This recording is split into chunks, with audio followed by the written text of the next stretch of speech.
Bonjour à tous et bienvenue sur la chaîne PBT. Alors aujourd'hui on va s'intéresser à ma chaudière à gaz.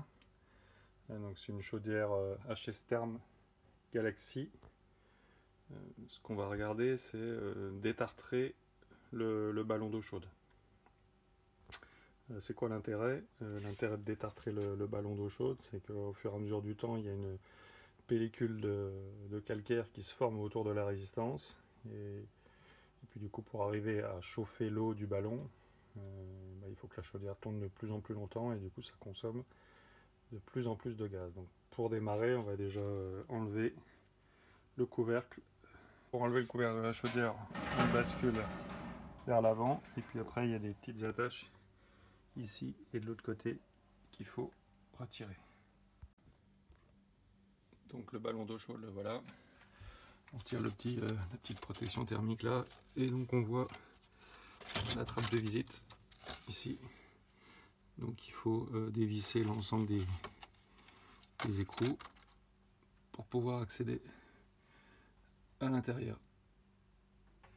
Ok, on a raccordé le tuyau d'évacuation et on a ouvert le robinet ici. Et on a le ballon qui est en train de se vidanger dehors. Donc là on a connecté le tuyau et après pour accélérer la vidange, on dévisse déjà le bouchon central et du coup ça permet d'accélérer le débit de purge du circuit. Donc là on a quasiment dévissé le bouchon à fond. Là on entend bien que ça se vidange à bon rythme. Donc là on a l'autre bout du tuyau d'arrosage, donc on voit bien que ça s'évacue depuis le ballon d'eau chaude. Donc ensuite on prépare des gants et puis un seau, parce que vous allez voir un petit peu l'horreur qu'il y a là-dedans. Alors pour accélérer un peu la purge, je vais dévisser l'arrivée du dessus de queue pour mettre une arrivée d'air et accélérer la vidange de la queue. Voilà, j'ai dévissé en haut.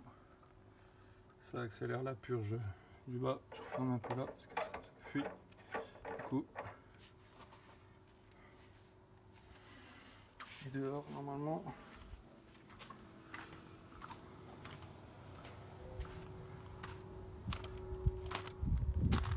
Et dehors, ça se vidange plus vite. Donc là, on peut dévisser complètement le bouchon central sur lequel est attaché l'anode au magnésium qui sert à éviter la formation de calcaire. Bon, on voit qu'au bout de 5 ans,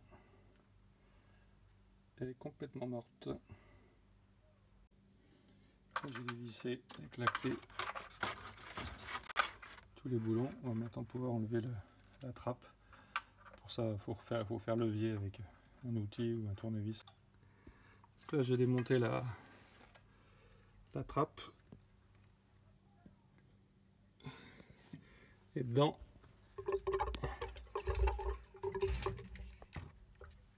c'est un carnage. C'est un carnage de calcaire.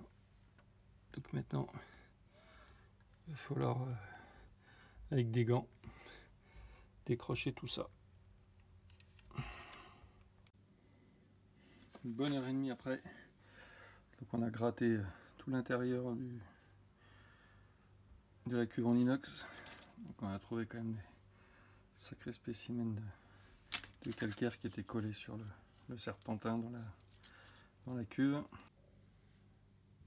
Le mieux pour remonter l'anode en magnésium, c'est sur la trappe nue, de revisser le bouchon, de bloquer à la clé et de serrer et de visser après l'anode en magnésium de l'autre côté. Parce que si vous essayez de visser l'ensemble, il y a un risque de présenter mal le bouchon et d'abîmer le pas de vis. Voilà.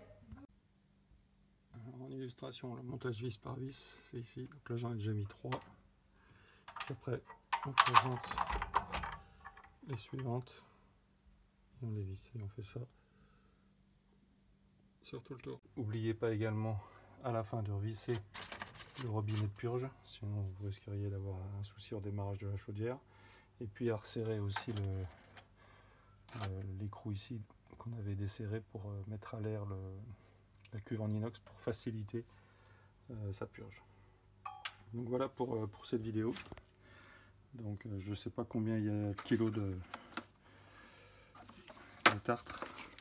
Je dirais bien 10 kilos. Une bonne dizaine de kilos de tartre que j'ai enlevé dans ma chaudière. Et ben, je vous dis à bientôt pour une nouvelle vidéo sur la chaîne PBT. N'hésitez pas à vous abonner et à liker si la vidéo vous a plu. Et je vous dis à très bientôt sur la chaîne PBT.